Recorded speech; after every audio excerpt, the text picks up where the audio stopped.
আমাকে চিহ্নিত করতে হচ্ছে আমাকে আমার নিজ অবস্থানের পরিমণ্ডলে, যে কে আমি, আমার এই আত্মপরিচয়ের ব্যাপারটা। কারণ আমার সাথে স্বয়ং সৃষ্টিকর্তার সঙ্গে সম্পর্ক, এইটা যাদের যাদের সঙ্গে নাই তারা আমার কেউ না।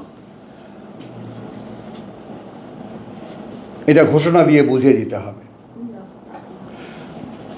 আচ্ছা, এখন আমরা আসছি বিসমিল্লাহির রহমানির রহিম, সূরাতুন নাসর।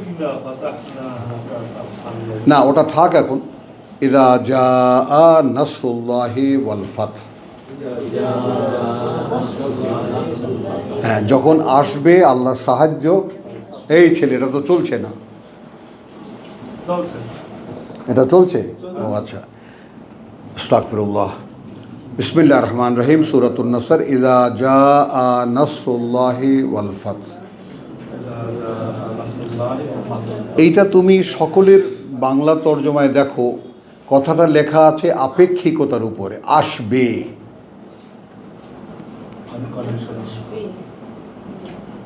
যখন আসবে সাহায্য আল্লাহর, তখন বিজয় হবে। আসেনি এখনো। তো আমাদের প্রত্যেকের জীবনের ক্ষেত্রেও এই ব্যাপারটা, কবে আসবে আল্লাহর সাহায্য, মাতা নাসরুল্লাহ।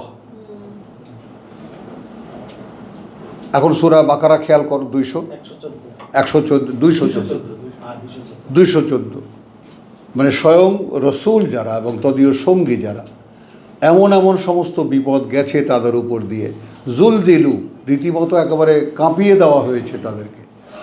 মাতা নাসরুল্লাহ, কবে আসবে আল্লাহর সাহায্য। আলা ইন্না নাসরাল্লাহি কারীব। পারবা এরপরে অপেক্ষায় থাকতে?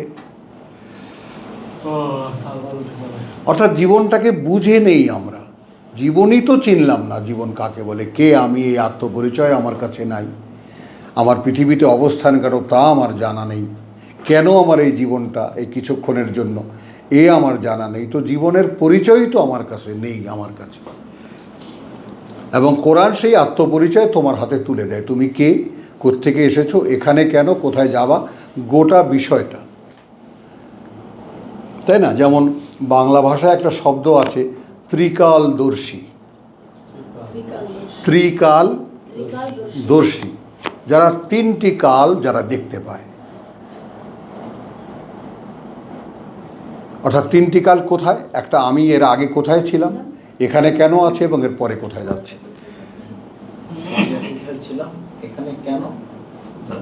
এরপর কোথায় যাচ্ছি, ত্রিকালদর্শী। তো ইযা জাআ নাসরুল্লাহি ওয়াল ফাতহ, একটা ঘোষণা রাসূলকে আল্লাহ বলে দিলেন, যখন আসবে সাহায্য আল্লাহর, তখন বিজয় হবে।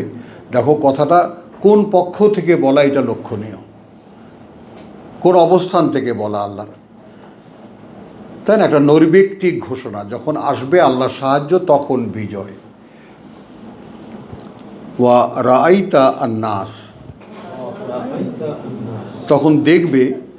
তখন দেখবে মানুষ, ইয়াদখুলুনা ফি দীনিল্লাহি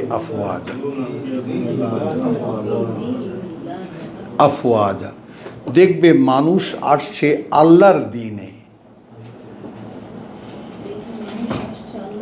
তাহলে এখন সাহায্য আসবে একজনের উপরে।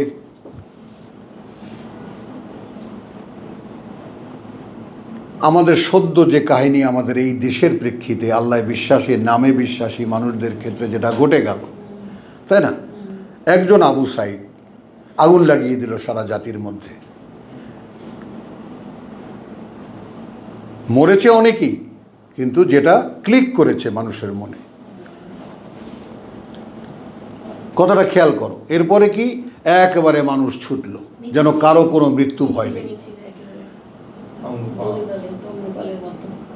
ঠিক এই জিনিসটা আল্লাহ তাআলা এখন আমাদেরকে কেন দেখালেন, এটাই কোরআনের বাস্তবতা। একটি মানুষ চাচ্ছেন আল্লাহ, কে হবা তোমাদের মধ্যে, যে আল্লাহর সঙ্গে সম্পর্কিত হয়ে যে বলবে, ইয়া আইয়ুহাল কাফিরুন লা আ'বুদু মা তা'বুদুন।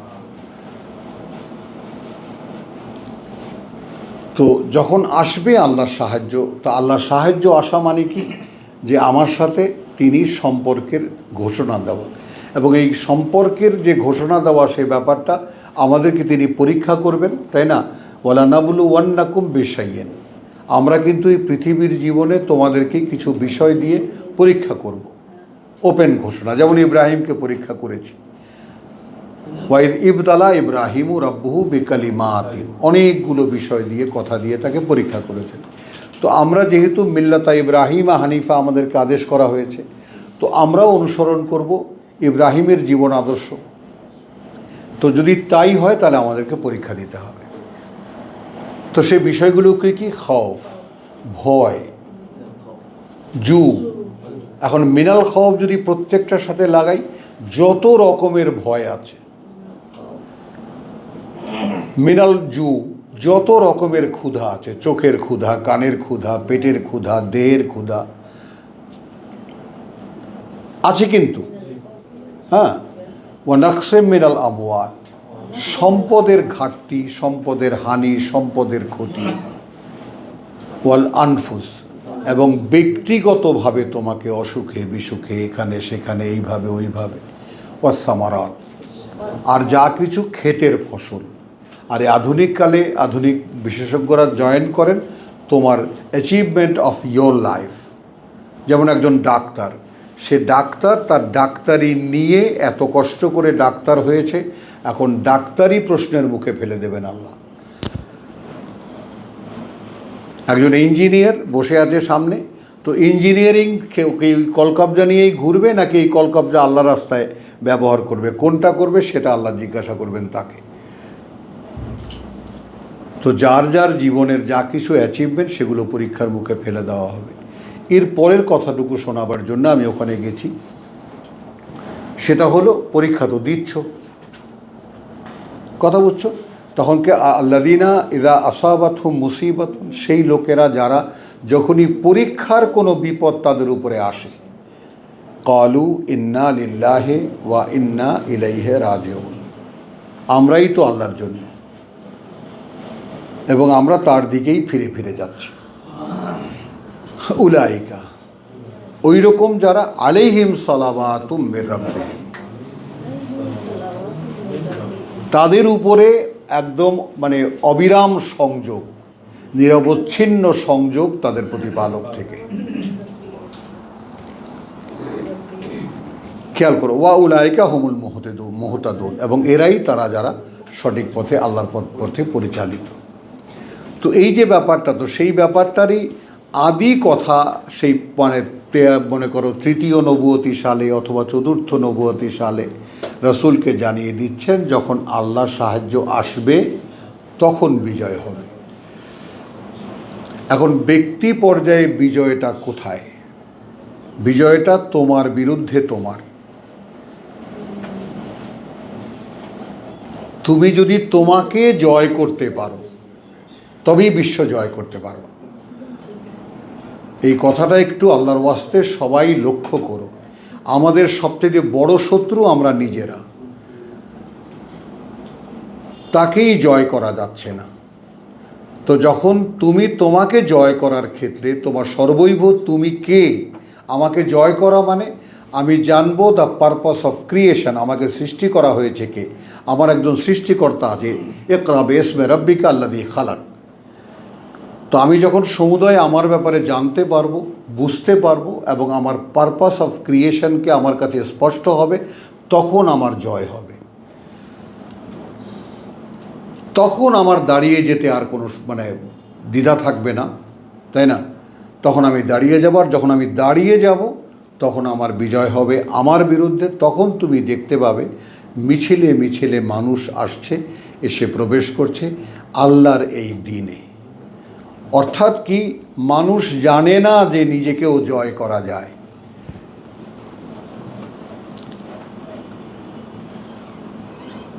যখন তুমি দেখিয়ে দেবে হ্যাঁ নিজেকেও জয় করা যায়। তো এখন এখানে সিম্পল একটা সাধারণ ঘটনা ঘটেছে, মৃত্যু ভয়কে জয় করা, তাই না? তো মৃত্যু ভয়কে যারা জয় করতে পেরেছে, বাস একেবারে সম্পূর্ণ দেশটাকে উল্টে দিয়েছে তারা। 18 কোটি লোকের ভাবনা চিন্তাকে উল্টে দিয়েছে তারা।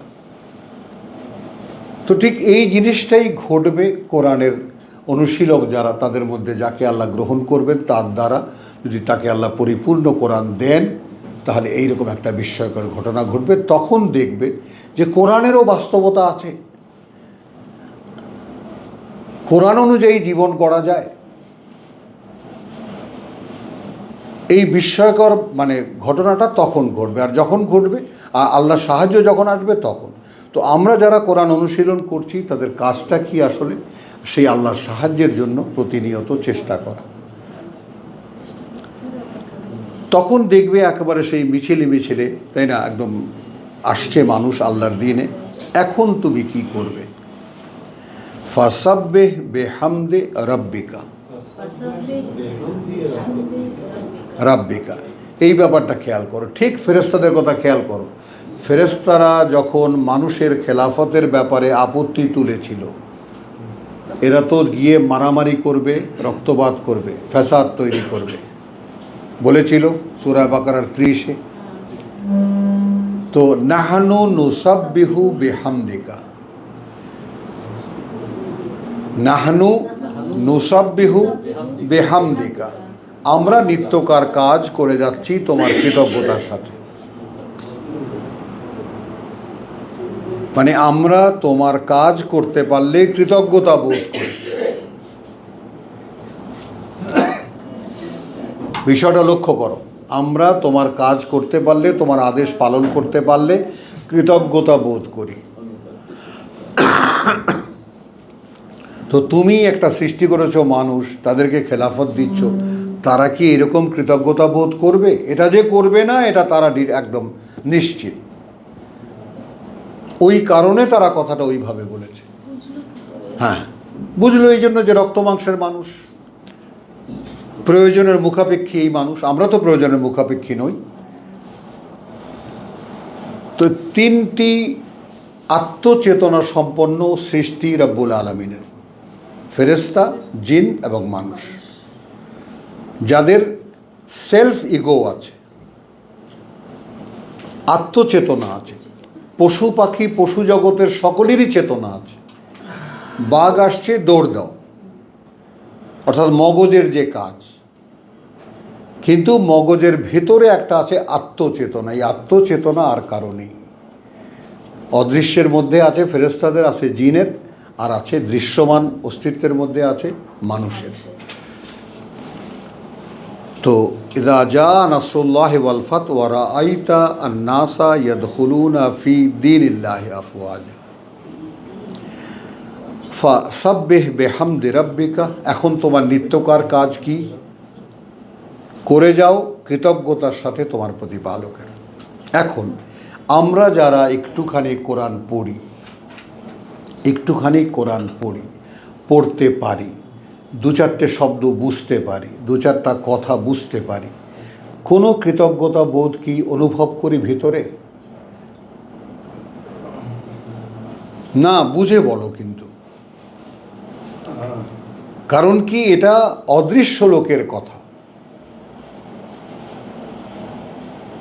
যেখানে আমরা চোখ কান যা দিয়ে দেখি, তাই না, যা দেখি না 2 নয়নে, বিশ্বাস করি না গরুর বচনে, না গুরুর বচনে। ওই শুদ্ধ করে নাও। তো আমরা এই অবস্থায় আছি, 2 কানে যা শুনি, অনুভবে যা করি, এগুলোকেই সত্য মনে করি। সেই তারা, অদৃশ্য লোকের কথা সত্য।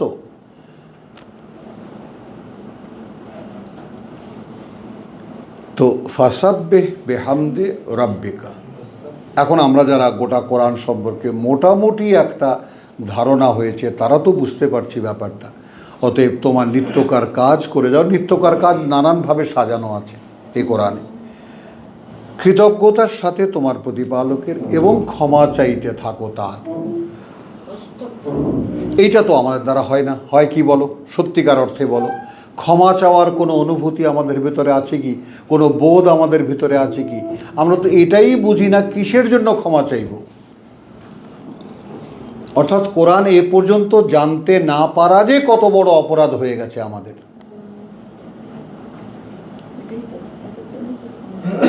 মানব অস্তিত্ব 50-60 বছর কেটে গেছে, জীবনের শেষ পর্যায়ে চলে এসেছি, অথচ আমার জীবনের অনুশীলনী যা ছিল আমি তা জানি না।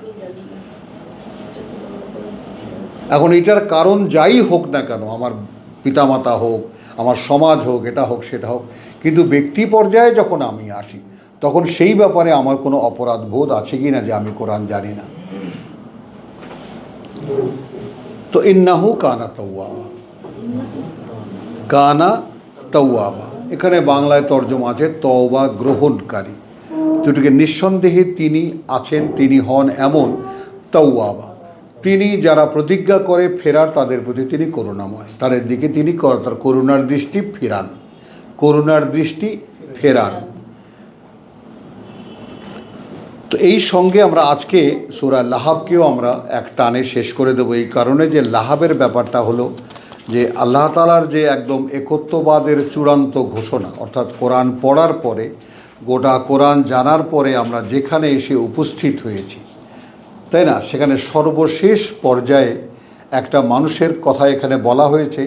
আমরা এখানে অতঃপর, আমি ব্যক্তিগতভাবে এই আবু লাহাবকে আক্ষরিক অর্থেই আবু লাহাব, অনেকেই এটাকে অনেক ধরনের এখন ব্যাখ্যা বিশ্লেষণ করেন, তাই না।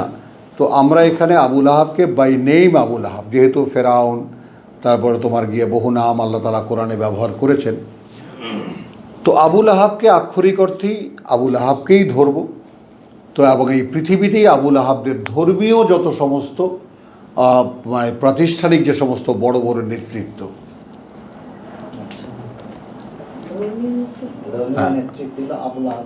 আবু লাহাবের প্রতিরূপ কথা বুঝছো।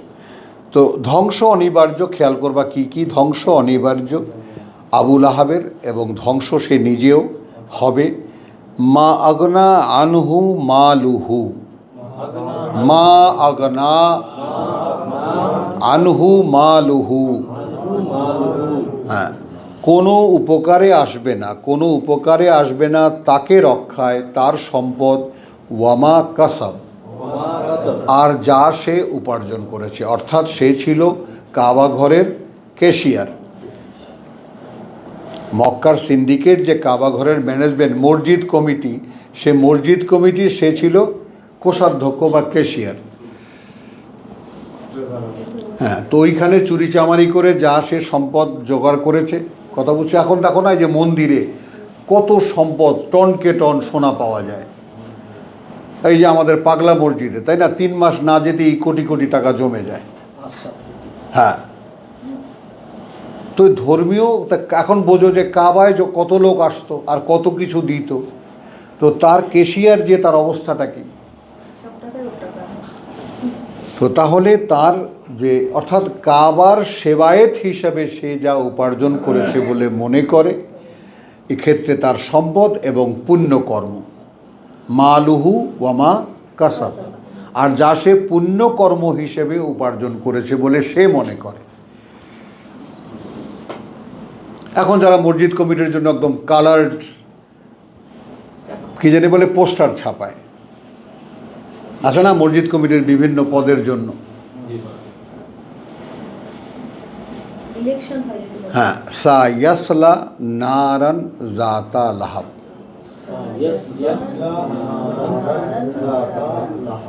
অচিরেই সে ঝলসাবে আগুনে, যে আগুন শিখার উৎপাদক, জাতা লাহাব, শিখাধারী আগুন।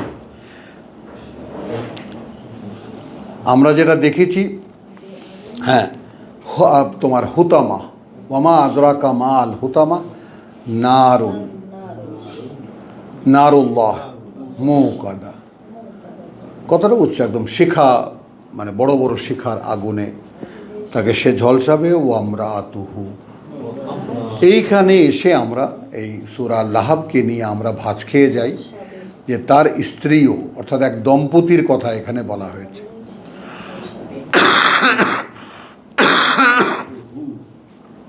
এখানে সর্বোত্তম নারী আমরা জানি কাকে, মারিয়ামকে, আর সংসার করা সর্বোত্তম নারী ফেরাউনের স্ত্রী।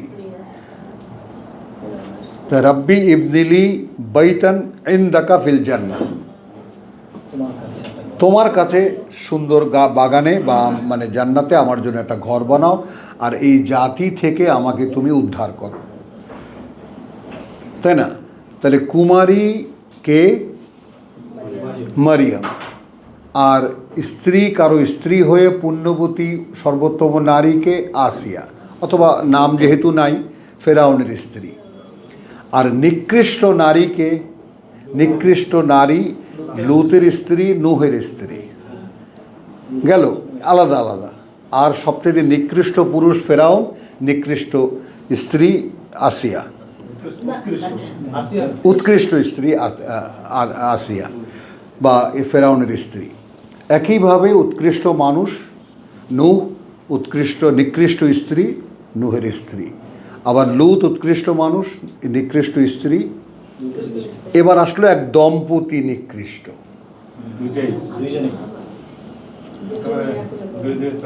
হ্যাঁ, একজনের দুনিয়ার উপার্জক এবং আরেকজন হলো সেই উপার্জনের লাকড়ি যোগানদাতা। হ্যাঁ, কথা বলছে হাম্মালাতাল হাতাব, হাম্মালাতা সে বহনকারী কিসের? হাতাব, মানে জ্বালানির কাঠ। ফিজি দিহা হাবলুন মিন মাসাদ, অর্থাৎ যেই রশি দিয়ে সে ওই লাকড়ি কুড়িয়ে আনতো, এটা একটা বিরাট তাফসিরের ব্যাপার আছে, তো ওদিকে যাব না। তা ফিজি দেহা, তার গলদেশে থাকবে হাবলুন, একটা দড়ি বাঁধা, মিন মাসাদ, পাকানো রশি। বোঝো কথাটা। এবং এইটারও আবার শানে নজুল আছে, এইটারও তাফসির কি জানো? অনেক মূল্যবান একখানি হার, সেটা ওই কাবায় কে দিয়ে গেছে, সেইটা এই আবু লাহাবের বউ গলায় দিয়ে ঘুরে বেড়াতো। আস্তাগফিরুল্লাহ, আলহামদুলিল্লাহ, ওমা আলাইনা ইল্লাল বালাগ ওমা তৌফিকে ইল্লা বিল্লাহ। এরপর তিনখানা সূরা যেটা থাকলো সেটা আমরা আগামী সপ্তাহে আল্লাহ তাআলা